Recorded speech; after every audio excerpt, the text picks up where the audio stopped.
এক কাপ আটা আর আলু দিয়ে যে এত মজার একটি নাস্তা তৈরি করে নেওয়া যায় আপনারা হয়তো বিশ্বাসই হবে না। খুবই কম সময়ে কিন্তু এই নাস্তাটা বানিয়ে নেওয়া যায়, খেতেও হয় ভীষণ মজার।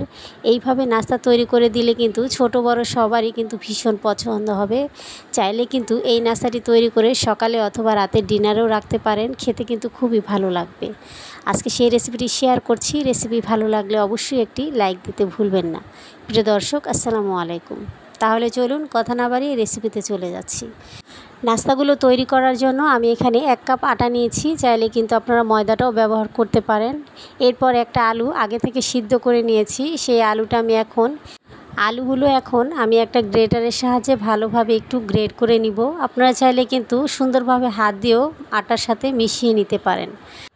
আলুগুলো আমি সুন্দরভাবে গ্রেট করে নিয়েছি। এরপর এখানে দিয়ে দিচ্ছি গাজর। এই গাজরটা দেওয়ার কারণে কিন্তু এই নাস্তাগুলো আরও অনেক বেশি টেস্টি হবে। এখানে আমি একটা গাজর থেকে অর্ধেকটা গাজর কিন্তু গ্রেট করে নিয়েছি। তো গাজরটাও গ্রেট করে নেওয়া হয়ে গেল। এরপর আমি সব কিছু সুন্দরভাবে হাত দিয়ে মেখে সফট একটা ডো মাখিয়ে নিব।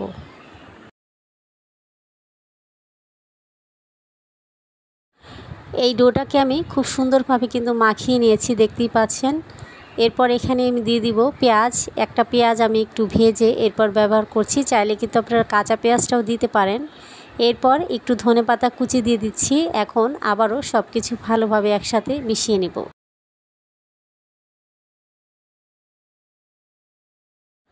সব কিছু কিন্তু সুন্দরভাবে মিশিয়ে নিয়েছি। দেখুন ডোটা কিন্তু অনেকটা সফট হয়ে এসেছে। এরপর এই ডোটা থেকে আমি কয়েকটি ভাগে ভাগ করে নিচ্ছি। যেই কয়টা নাস্তা তৈরি করব সেই কয়টা ভাগ আমি এখানে করে নিচ্ছি। সবগুলো ভাগ আমার করা হয়ে গেছে। এবার আমি নাস্তাগুলো তৈরি করে নিচ্ছি। প্রথমে একটা লেচি আমি এখানে নিয়ে নিচ্ছি। এরপর সামান্য আটা ছড়িয়ে দিয়ে একটা বেলনির সাহায্যে সুন্দরভাবে একটু বেলে নেব। এই নাস্তাগুলো খেতে এতটা মজার হয়, আপনি একবার বাসায় যদি তৈরি করেন তাহলেই বুঝতে পারবেন। যদি এইভাবে কখনো তৈরি করে না থাকেন তাহলে একবার হলো এই নাস্তাটি ট্রাই করে দেখবেন। আমি একটি নাস্তা তৈরি করে নিয়েছি। এখন এই নাস্তাগুলো আমি ভেজে নিব। নাস্তাগুলো ভাজার জন্য চুলার মধ্যে একটা প্যান বসিয়ে এরপর প্যানটার মধ্যে আমি একটু বাটার ব্রাশ করে নিয়েছিলাম। এরপর এখানে নাস্তাগুলো দিয়ে ভেজে নিব।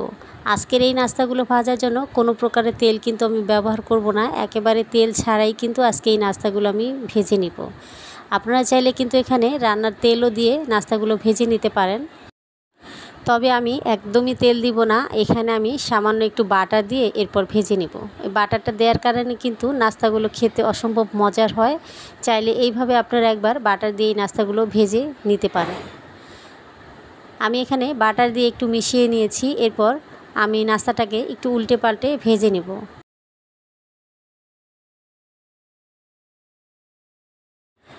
নাস্তাটা আমার ভাজা হয়ে গিয়েছে। এখন আমি চুলা থেকে নাস্তাটা উঠিয়ে নিচ্ছি। দেখুন নাস্তাটা দেখতে কতটা লোভনীয় লাগছে।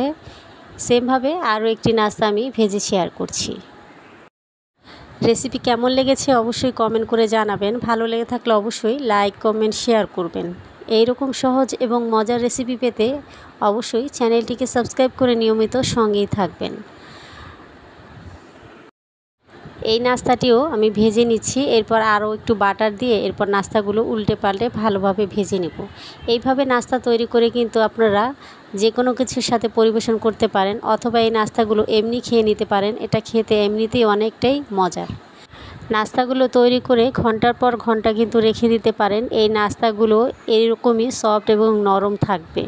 একটু নাস্তাটা আমি ভেঙেও দেখাই, তাহলে বুঝতে পারবেন নাস্তাটা কতটা সফট এবং নরম। আপনারা দেখে নিশ্চয়ই বুঝতে পারছেন।